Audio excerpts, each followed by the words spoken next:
عودة حمدي فتحي للنادي الاهلي من جديد، وعودة مش مفهومة بالنسبة لي وبالنسبة لجماهير الاهلي. يعني ايه ترجع لي لاعب كان عندي اعارة 3 مباريات كاس عالم؟ وهنا بقول لك 3 مباريات لان انت ما تطمحش ان انت تعدي اكتر من كده، لان انت في وسط الاداره الجلياطه دي. اصل اللي بتعمله الاداره ده شغل جلياطه، ده شغل جلياطه. ليه شغل جلياطه؟ انا لاعب يبقى عندي في الفريق فبيعته فاجيبه اعاره. طب حمدي فتحي هيقدم لي ايه؟ لعيب كبير ولاعيب نجم ومفيش خلاف عليه، هيقدم لي ايه في كاس العالم؟ على سبيل المثال لو انت جايبه في كاس العالم، يعني لو انت جايب حمدي فتحي يكمل معايا الموسم فهيبقى 10 على 10 ومفيش فيها خلاف. فلو انت جايبه لي لكاس العالم بس، هيقدم لي حمدي فتحي في كاس العالم؟ يعني انت جايب حمدي بيرلو مثلا، جايب حمدي جاتوزو، جايب يعني هيقدم لي حمدي فتحي في كاس العالم؟ طب ما كان معانا حمدي فتحي في كاس العالم البطوله الاسهل، بطوله الانتر كونتيننتال اللي هي دلوقتي بنظامها الجديد، ما كان حمدي فتحي معانا عمل لنا ايه حمدي فتحي؟ حمدي فتحي شغل الجلياطه بتاع الاداره ده، مش هتبطلوا جلياطه؟ واعلان للصفقه في وقت يعني وقت صهيوني، اداره صهاينه مش اداره كوره دي، وصفقه يعني صفقه لا قيمه لها خالص. ليه حمدي فتحي؟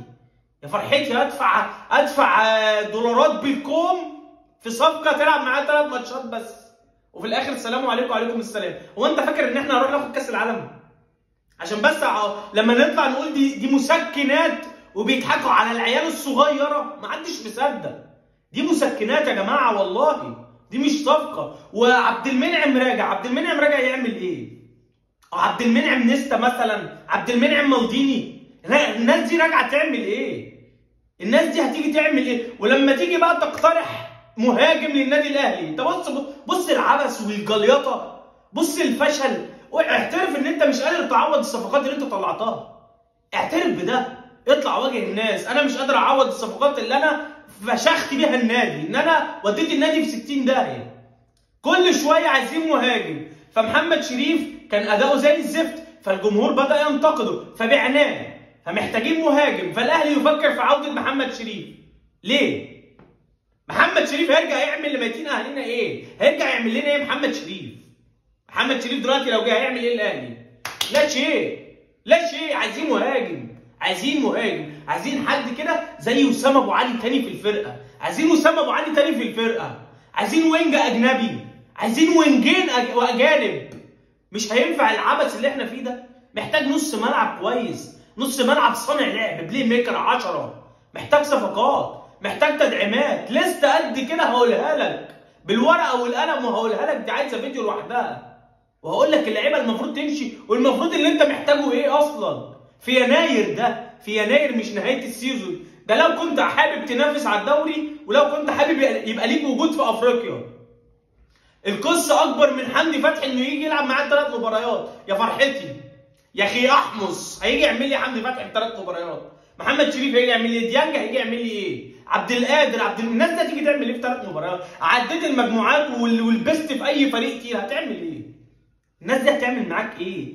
انت محتاج صفقات، محتاج الاداره البخيله، الاداره اللي كلها شح وبخل، تفك الكيس وتجيب لك لعيبه تليق باسم النادي الاهلي. مش كل الاجانب اللي جت طفش، ميكيسوني وبرونو سافيو وموديست ولاعيبه لا ترتقي ان مش ان هي تلعب للاهلي، لا ترتقي ان هي تلعب للدوري المصري. تخيل مش الاهلي، وراح تجيب لي بيرسي تاو ورضا سليم. ايه الناس دي؟ ايه الناس دي؟ من امتى اجنبي بيجي يقعد دكه؟ من امتى رضا سليم ده انا نفسي اشوفه بيلعب مباراه كامله، نفسي اشوفه متالق، نفسي اشوفه مؤثر في الفرقه. انا عندي الاجانب كلهم طفش قاعدين دكه، من اول اشرف داري اللي لسه جاي لبيرسي تاو لرضا سليم، كل الاجانب طفش، كلهم طفش، مش عارفين نجيب اجانب. هو الواد القندوسي كركب الدنيا لما طلع قال لك اصل في سمسره وفي عمولات جوه الاهلي، الدنيا خلاص اتكركبت. في ايه اللي حصل؟ الواد فضحكم، الواد كشف وشكم للاسف. جو المسكنات والمهدئات اللي انتوا بتعملوها مع العيال الصغيره هتاكل معاهم، انما مع المشجعين ومعانا احنا والله العظيم ولا هنبلعها ولا هنهضمها اصلا، ولا نزلت اصلا، ولا هتدخل جوه. فيا ريت تسيبوكم الشغل اللي انتوا بتعملوه ده، خلي عندكم دين وضمير، شوف شغلك صح.